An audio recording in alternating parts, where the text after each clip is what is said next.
l'astuce, je te la résume très rapidement. Tu as un polynôme du second degré qui s'écrit de la forme ax au carré plus bx plus c. Ici, notre petit a, c'était 1, notre petit b, c'était moins 3, et notre petit c, c'était 2. D'accord? C'est pas les mêmes a et b que j'ai utilisés dans les identitaires marquables. Attention quand même à ne pas confondre. Ce qu'on a voulu faire, c'est tout simplement identifier notre x au carré à un a au carré dans cet identitaire marquable là.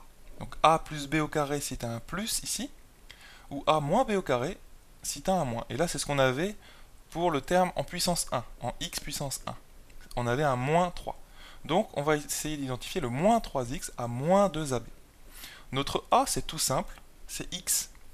A, c'est égal à x. Ensuite, pour trouver le b, eh bien, il faut que moins 2ab, tout ça, soit égal à moins 3x. D'accord? C'est-à-dire tout ça.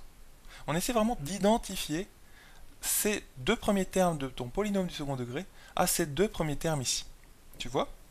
Et quand tu identifies, donc ton a tu l'as déjà, et ton b tu le trouves très rapidement, puisque ton a c'est x, donc ici on a moins 2b x, parce que a c'est x, égale moins 3x. Donc les x tu les enlèves, tout simplement, tu simplifies par x, et tu vas trouver ton b.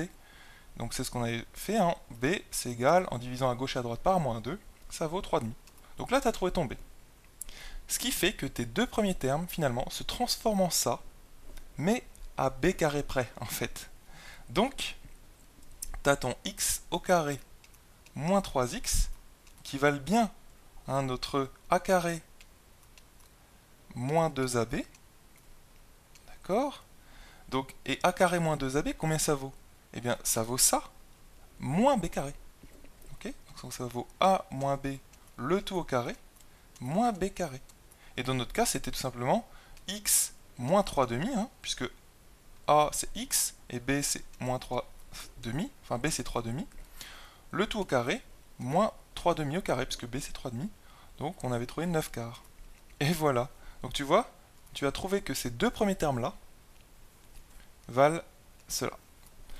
Une fois que tu en es là, eh bien, ton expression, elle vaut, plutôt que les deux premiers termes, elle vaut tout ça, plus 2. C'est-à-dire le troisième terme, qu'il ne faut pas oublier. Voilà. Et quand on est là, en fait, le plus gros du travail est fait parce que ici, tu as un carré, ici. Tu vois, tout ça, c'est un carré. C'est un a carré. Donc il faut que tu transformes derrière ton moins 9 quarts plus 2 en un moins b carré. Et ça, c'est une autre identité remarquable qui se factorise très facilement puisqu'elle est égale à a moins b, facteur de a plus b. Voilà donc pour l'astuce permettant de factoriser ce genre de polynôme. Je te dis qu'en première, tu verras vraiment toute une méthode complète. Tu vas étudier vraiment plus profondément les polynômes du second degré. Donc tu auras vraiment un tout autre outil pour factoriser ça. Mais quand tu es en seconde, tant que tu es en seconde, eh bien je te préconise d'utiliser cette astuce. Et si tu la comprends vraiment, eh bien c'est super parce que elle te permettra de factoriser très facilement ce genre d'expression alors que c'est pas du tout facile au premier abord. Et rappelle-toi que factoriser une expression, eh bien, c'est utile, notamment pour résoudre des équations. Voilà donc pour cet exercice de factorisation un petit peu compliqué. Et si tu as compris la méthode, je le répète, eh bien, c'est superbe.